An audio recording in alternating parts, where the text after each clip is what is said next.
Galatians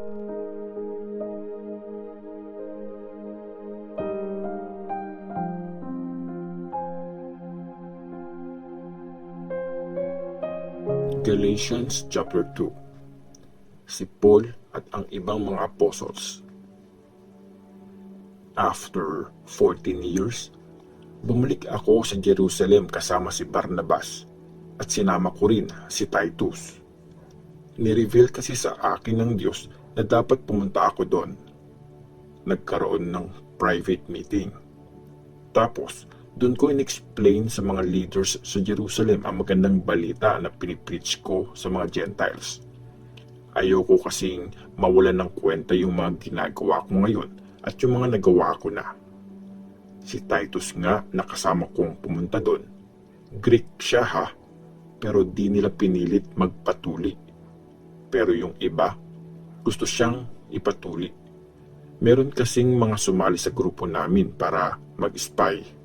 Kunyari, mga kapatid natin sila sa faith.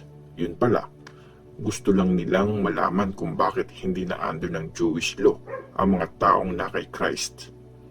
Siyempre, kasi malaya na tayo. Tapos, gusto nilang maging alipin pa rin kami. Pero hindi talaga kami pumayag sa gusto nilang mangyari. Iniingatan namin ang totoong sinasabi na magandang balita para hindi yun mawala sa inyo.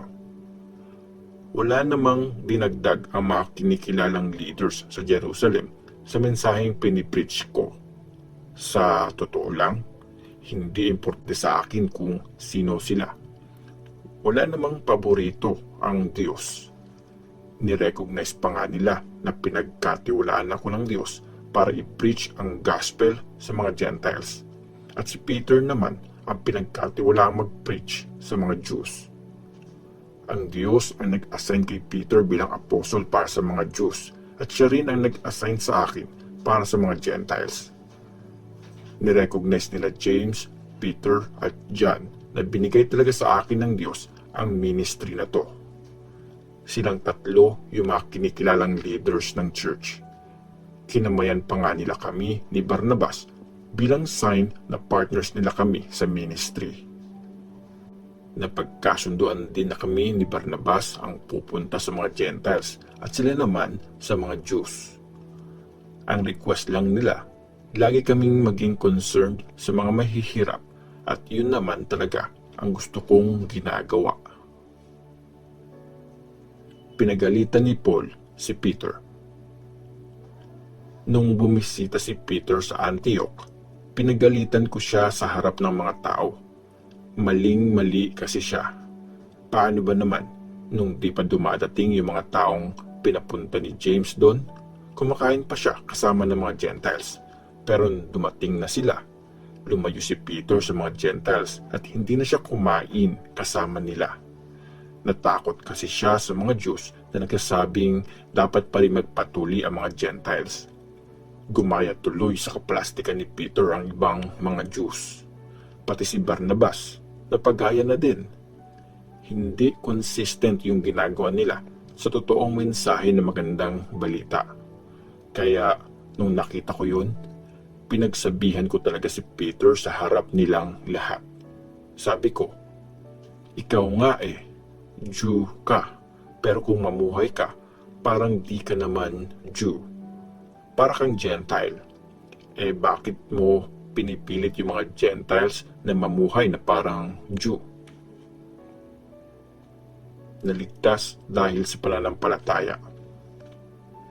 Mga Jews talaga kami since birth. Hindi kami mga Gentiles na tinatawag na mga sinners. Pero alam namin na tatanggapin ng Diyos ang tao dahil nagtitiwala siya kay Jesus Christ at di dahil sumusunod siya sa Jewish law.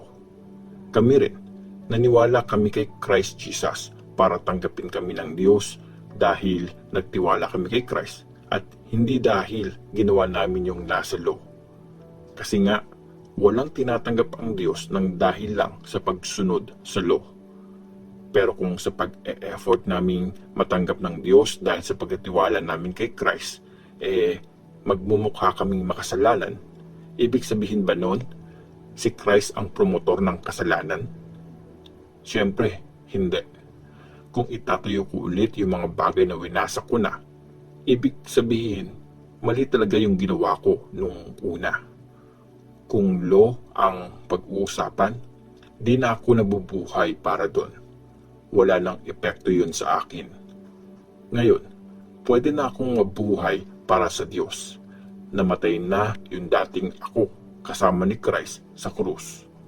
Hindi na ako ang nabubuhay. Si Christ na ang nabubuhay sa akin. At nabubuhay ako ngayon na nagtitiwala sa anak ng Diyos. Minahal niya ako at binigay niya ang buhay niya para sa akin. Ayaw kong tanggihan ang sobrang kabaitan ng Diyos.